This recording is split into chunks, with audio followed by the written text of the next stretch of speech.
Hey everyone, welcome back. You're watching Pick Brandon, and today we're going to be building a keyboard. But you might be asking yourself, what's new about that? Well, here's a keyboard that came with some problems, like a JSON not being properly mapped on a PCB, and a backspace that wouldn't work. But all said and done, this was the end result. So, if that interests you, stick around, because this one is going to be a roller coaster. Alright, enough gaffes.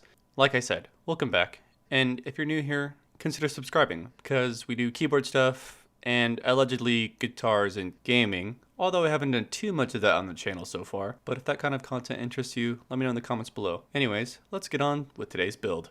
Today, here we are with the Windx65, created by WinStudio as the successor to the well-known Windx. And no, I'm not talking about your favorite cleaning product. Instead, I'm talking about the F-Realist 1800, basically 65% keyboard with a numpad attached to it, which was quite popular due to its unique design and colors. Therefore, we have the sequel, a 65% keyboard with an ANSI layout, 3-piece all-aluminum design, a brass weight, gasket-mounted, and fully hot swappable. The group buy for this ran in late February for about $288. In addition, as an add-on, you could also buy the color matching ePBT keycaps that were double shot ABS for about $75. So, if you do the math, that's halfway up to $400 by itself, which is pretty expensive, all things considered.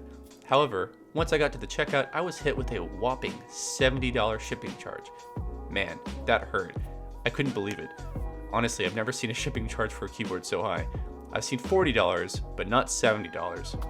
That said, the lead time was only about 2 weeks, and shipping time was about a week and a half. So it got to me in just about a month. So that is quite fast. They use DHL shipping, and I understand that that can cost quite a bit, and is usually a safer bet when you're using international shipping, as this came from China.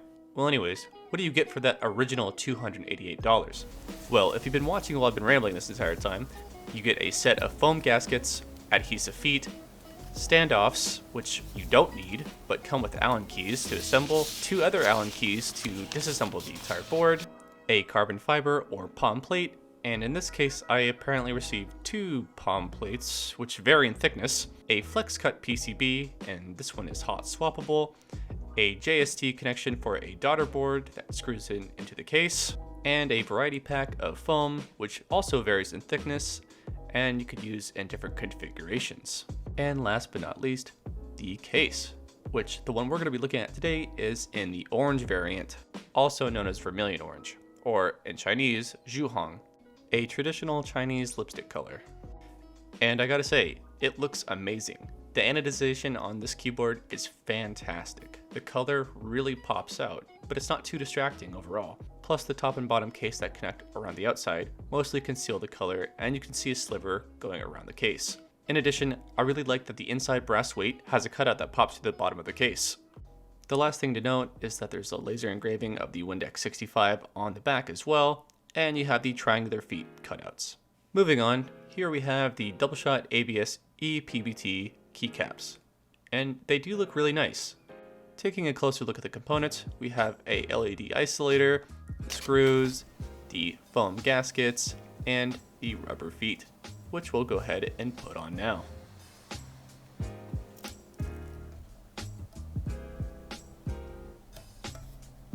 And just like that, all 4 feet are on, and they stuck on pretty easily. Now taking a closer look inside the case, we can see that the daughter board is held down by 4 screws, and the brass weight is held down by 2, which are hexagonal, but they give you a hex key to take them out. Then it's just a matter of letting gravity do the rest and safely catching the weight as you tip the case over. The weight itself isn't that heavy. However, I presume it'd be much heavier than just completely filling the rest of the case with aluminum. So it is a nice touch, although it doesn't have too much weight behind it. I don't have too many other specifications other than that it appears to be polished and some sort of PVD coating. Taking a look at the foams now, and man, they do supply quite a bit of options here. Starting with the bottom of the case, you get a 1mm pour-on case foam, a 2mm pour-on case or PCB foam, and you get a 0.5mm PE sheet that goes on top of the PCB. Then we have a 3.5mm pour-on plate foam, And lastly, there is a silicone sheet, which is about 1/2 millimeter as well. Taking a closer look at the 1mm palm plate, it is quite flexible. And here is the other plate that they gave me. Although I didn't measure it directly, if you do a side-by-side comparison, you can tell that it's about half as thick. For the build we're going to be doing in this video, I'm going to be using the 1mm plate. Taking a look at the PCB now, it is quite nice. I mean, look at all those flex cuts.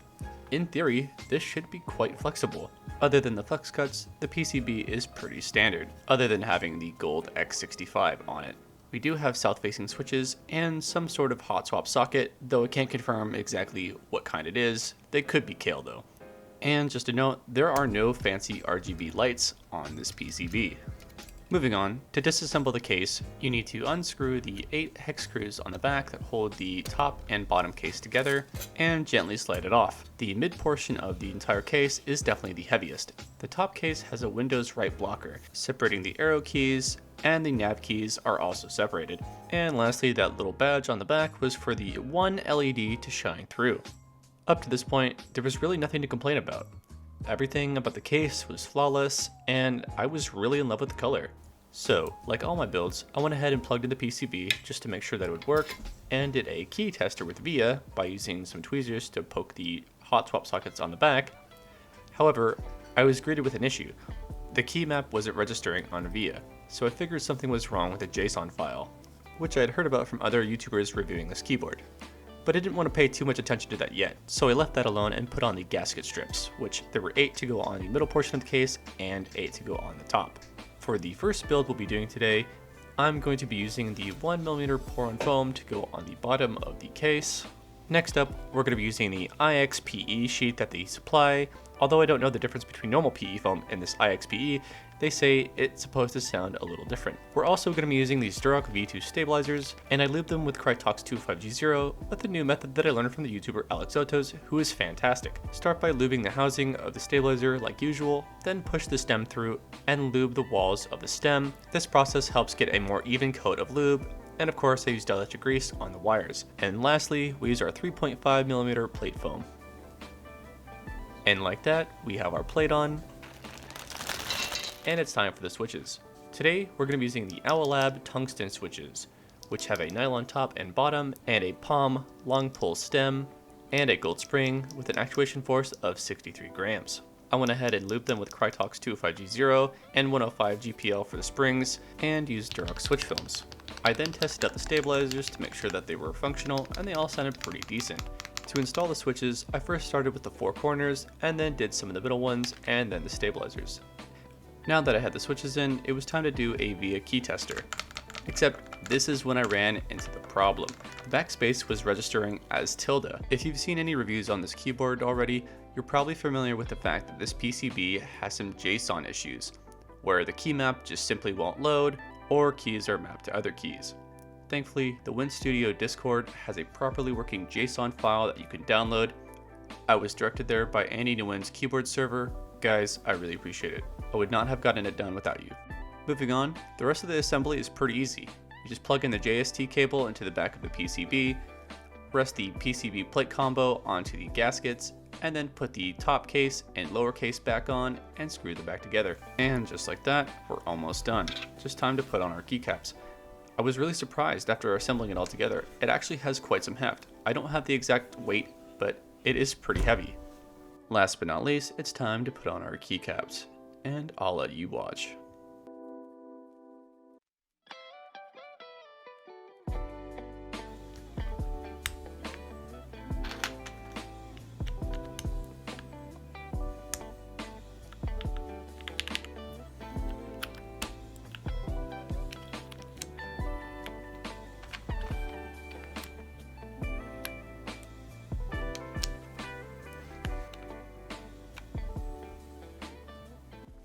And just like that, we got them all on.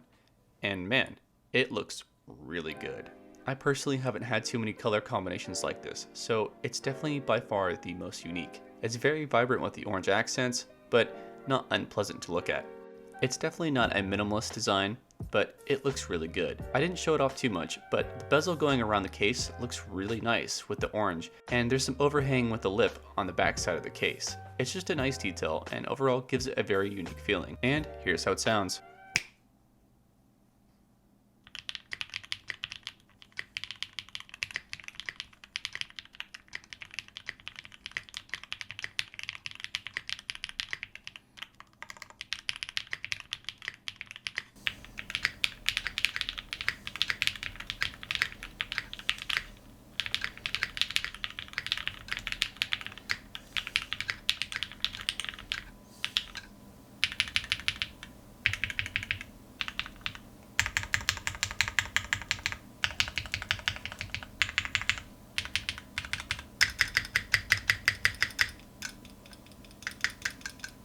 Well, not too bad.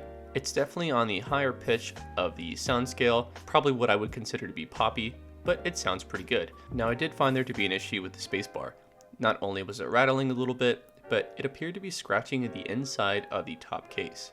So to fix the rattle, I went ahead and got some syringe lube of Krytox 25G0 and applied a generous amount to where the stabilizer and housing meet. As for the scratching inside the case, I tried taking apart the entire build and putting it back together just to make sure that everything was aligned, and for the most part it seemed to help, but it still was scratching a little bit, so my guess is the spacebar is just a little warped. Now that we heard it with case film, let's take out the case film and see what that sounds like.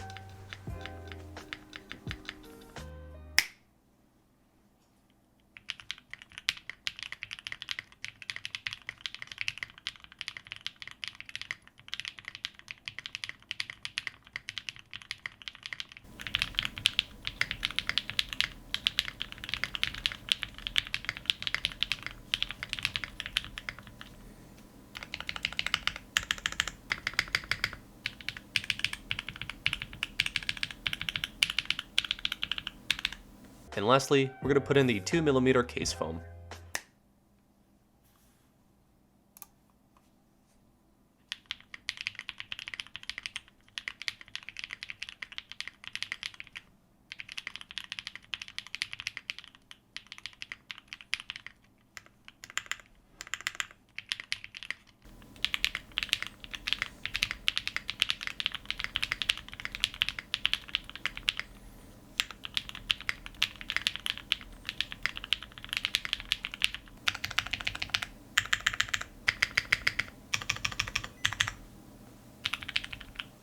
And last but not least, here's a demonstration of the flex.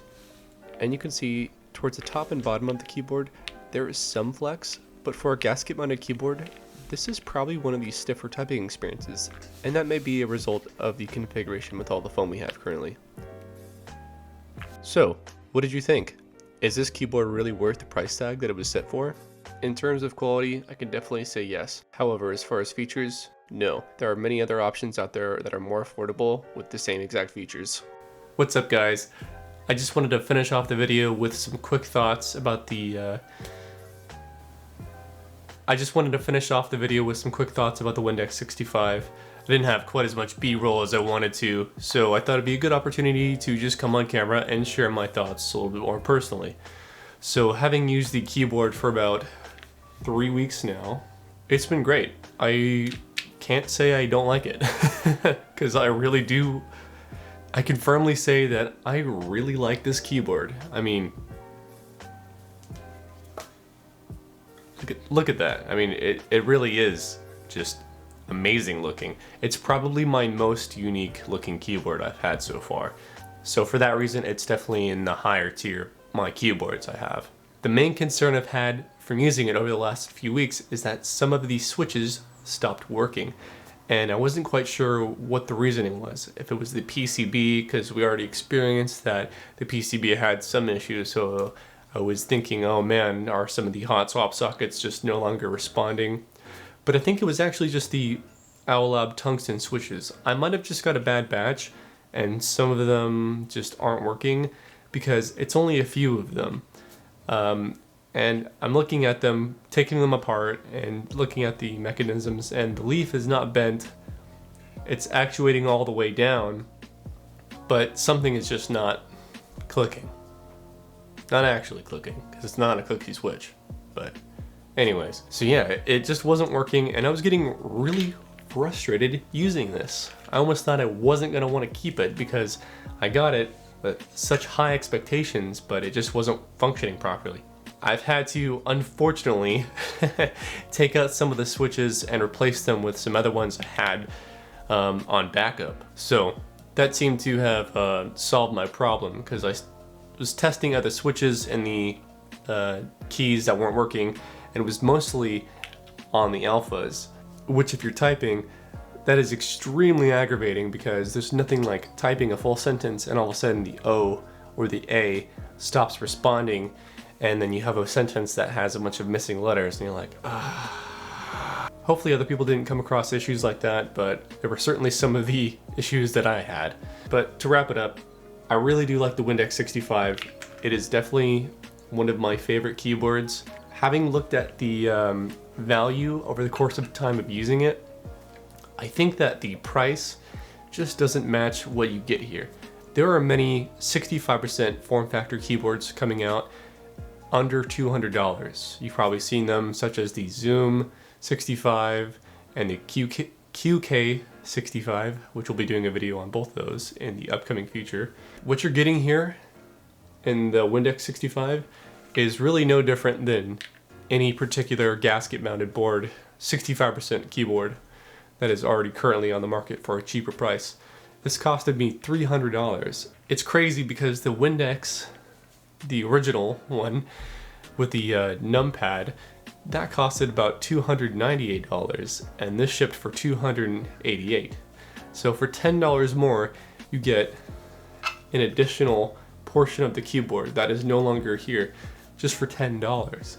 For me personally, I don't think that the value or the price meets the value of the keyboard here. Should have been $30 cheaper. I think it would have been a little bit more fair, but that is just my personal opinion. Don't crucify me for it. Anyways, if you made it this far to the video, thank you guys so much for watching. I really do appreciate it. I've been sick for the last 2 weeks, so I really wanted this video to get out, man, before like beginning of April, really. But I was just so sick, and maybe you can hear my voice. So unfortunately, the video didn't come out quite as soon as I wanted to. And you can see I shaved. Alright guys, that's gonna do it for this one. Thanks for watching, I appreciate it. And I will see you in the next one. Take care. Bye.